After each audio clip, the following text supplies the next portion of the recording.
నిరంజన్ రెడ్డి గారు, పెద్దలు శ్రీనివాస్ గౌడ్ గారు, ఎమ్మెల్సీ నవీన్ గారు, సోదరుడు అభిలాష్ గారు, విజయ్ గారు, పాత్రికేయ సోదరులందరూ కూడా నమస్కారం. నిన్న కొల్లాపూర్లో జరిగినటువంటి జటప్రోల్లో జరిగినటువంటి ముఖ్యమంత్రి గారి యొక్క సభ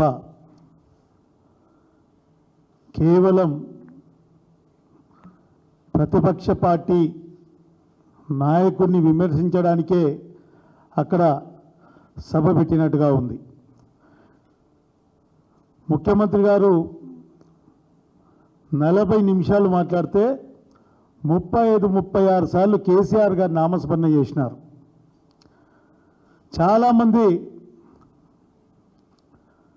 కొల్లాపూర్కు ముఖ్యమంత్రి వస్తున్నాడు, ఎన్నో వరాలు ప్రకటిస్తాడేమో, గత ప్రభుత్వం చేసినటువంటి మంజూర్లను కానీ కొనసాగుతున్న పనులను కానీ వేగవంతంగా పూర్తి చేసి ప్రాంత అభివృద్ధికి కొత్త వరాలు ఇస్తారేమో అని ఆశించారు. కానీ కొల్లాపూర్కు నిన్న జరిగినటువంటి పర్యటన నుంచి ఒక్క నయా పైసా లాభం కూడా జరగలేదనే విషయాన్ని చెప్తా ఉన్నాం. రాష్ట్రంలో 100 ఇంటిగ్రేటెడ్ స్కూల్స్ ఇస్తే అందులో భాగంగా ఇందాక పెద్దలు నిరంజన్ రెడ్డి గారు చెప్తున్నట్టు అచ్చంపేటలో అంతకుముందుకు అచ్చంపేటలో ఫౌండేషన్ వేశారు, నాగర్ కర్నూలుకి ఇచ్చారు, అందరికీ ఇచ్చినట్టే కొల్లాపూర్కి ఇచ్చారు. చాలా ఆర్భాటంగా ఎంతో ప్రజాధనం వృధా చేసి చేసినటువంటి సభలో కేవలం వాళ్ళు చేయలేక గత ప్రభుత్వాన్ని విమర్శించడం జరిగింది తప్పితే వాళ్ళు చేసినటువంటి అభివృద్ధి ఏం లేదని చెప్తా ఉన్నాం. స్థానిక శాసనసభ్యుడిగా ఉన్నటువంటి జూపల్లి కృష్ణారావు గారు పూర్తిగా కొల్లాపూర్ అభివృద్ధికి ముఖ్యమంత్రి నుంచి నిధులు సాధించడంలో పూర్తిగా వైఫల్యం చెందాడని చెప్తా ఉన్నారు. ఎప్పుడు కూడా కొల్లాపూర్ చరిత్రలో నిర్బంధంతో సభ చేసినారు. ప్రతిపక్ష పార్టీల నాయకులను అక్కడ ఏవైతే జర్నలిస్టులు వాళ్ళకి ఇళ్ల స్థలాలు కావాలని చేస్తున్నటువంటి ధర్నా చేస్తున్న జర్నలిస్టులను కూడా నిర్బంధించి ముందస్తు అరెస్టుల పేరుతో నిర్బంధించి సభ జరుపుకున్నారు. మరి ఇది ప్రజాపాలన కాదు, ప్రతీకార పాలన. మహబూబ్ నగర్ జిల్లాలో, నాగర్ కర్నూలు జిల్లాలో ముఖ్యంగా కొల్లాపూర్ ప్రాంతంలో ప్రతీకార పాలన జరుగుతూ ఉంది. మళ్ళీ కోన్పొస్తాయి కొల్లాపూర్ అన్నారు. కోన్పొస్తాయి కొల్లాపూర్ అంటే 99 నుంచి ఉప ఎన్నికలను కూడా లెక్క పెట్టుకుంటే 5-6 సార్లు మీరు ప్రాతినిధ్యం వహించారు. 5 మంది ముఖ్యమంత్రుల దగ్గర మంత్రిగా పనిచేసిండ్రు. మరి ఏం చేసినావు?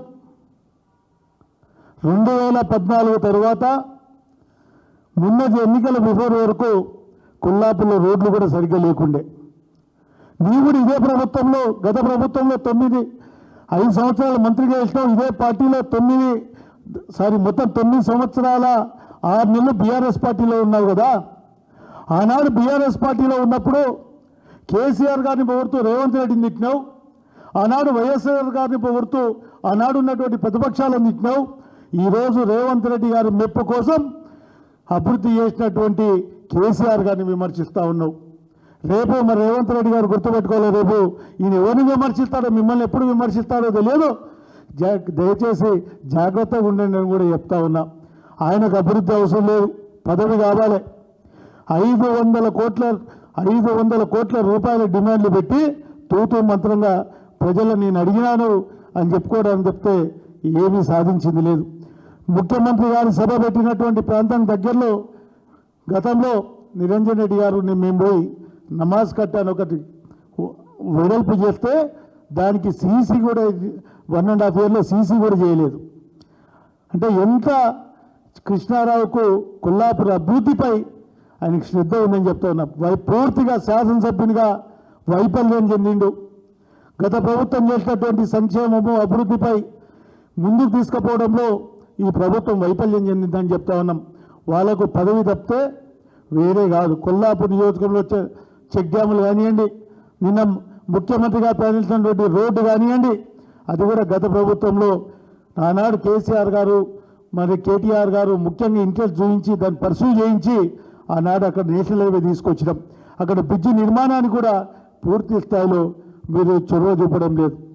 కొల్లాపూర్ ప్రాంతంలో ఉన్నటువంటి అభివృద్ధి 2014 తర్వాత 2023 వరకు జరిగిన అభివృద్ధిపై మరి ఎప్పుడైనా ఎక్కడైనా సరే దేనికైనా చర్చకైనా అందరం సిద్ధమనే విషయాన్ని చెప్తా ఉన్నాం. దయచేసి ఏ ఎండక గొడుగు పట్టే మర్చిపోవాలి. ఎక్కువ కాలం అధికారంలో మీరున్నారు. కేవలం 5 సంవత్సరాలు నేను అధికారంలో ఉంటే 2 సంవత్సరాలు కరోనా. నేను గత 3 సంవత్సరాలు మేము చేసిన అభివృద్ధిని చూపెడతాం.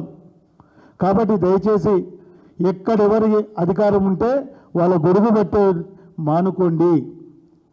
కొల్లాపూర్ అభివృద్ధి కోసం నిన్న జరిగిన సభ కేవలం స్థానిక సంస్థల ఎన్నికల ముందలో ఎన్నికల కోసం పెట్టిన సభగా మాత్రమే కానీ ప్రాంత అభివృద్ధి కోసం కానీ మహబూబ్నగర్ జిల్లా అభివృద్ధి కోసం కానీ ఏ ఒక్కటి కూడా ఈ ప్రభుత్వం ప్రకటించలేదు. కాబట్టి నేను డిమాండ్ చేస్తూ ఉన్నాం. శాసనసభ్యునిగా ఆయన పూర్తిగా వైఫల్యం చెందిండు. మరి ఆయనకి ఇంకా వయసులో పెద్దోడు, నేను అనకూడదు. అబద్ధాలు గతంలో ఎన్నికల ముందు ఆయన చేసిన వీడియోలు ఉన్నాయి. కేసీఆర్ గారు లేకపోతే పాలమూరు జిల్లా సస్యశ్యామలం కాకుండా ఆయనే మాట్లాడిండు. ఈ ప్రభుత్వం అప్పులు చేసిందని ఆయనే మాట్లాడుతున్నాడు. గత ప్రభుత్వంలో మీరు కూడా మంత్రులు ఉన్నారు కదా, ఆ రోజు ఎందుకు మాట్లాడలేదు? పార్టీలో ఉన్నప్పుడు కూడా ఎందుకు మాట్లాడలేదు? మీ పదవి కోసం, మీ పదవిని కాపాడుకోవడానికి కోసం మరి ఈరోజు కేసీఆర్ గారిని విమర్శిస్తున్నారు. ఇది మంచి పద్ధతి కాదని కూడా చెప్తా ఉన్నాం. కొల్లాపూర్కు ప్రజలు ఎన్నో ఊహించారు, ఏమీ చేయలేదు. తూతూ మంత్రంగా ఏదో ప్రతిపక్షాలను తిట్టే కార్యక్రమంగా చేసినటువంటి సభ ఇది. మరి ఇప్పటికైనా ప్రభుత్వం ముఖ్యమంత్రిగా స్పందించి కొల్లాపూర్ అభివృద్ధి గత ప్రభుత్వం చేసినటువంటి అన్ని కార్యక్రమాలను ముందుకు తీసుకుపోవాలని చెప్పి బీఆర్ఎస్ పక్షాన డిమాండ్ చేస్తూ ఉన్నాం. Thank you. జై తెలంగాణ. ధన్యవాదాలు అందరికీ.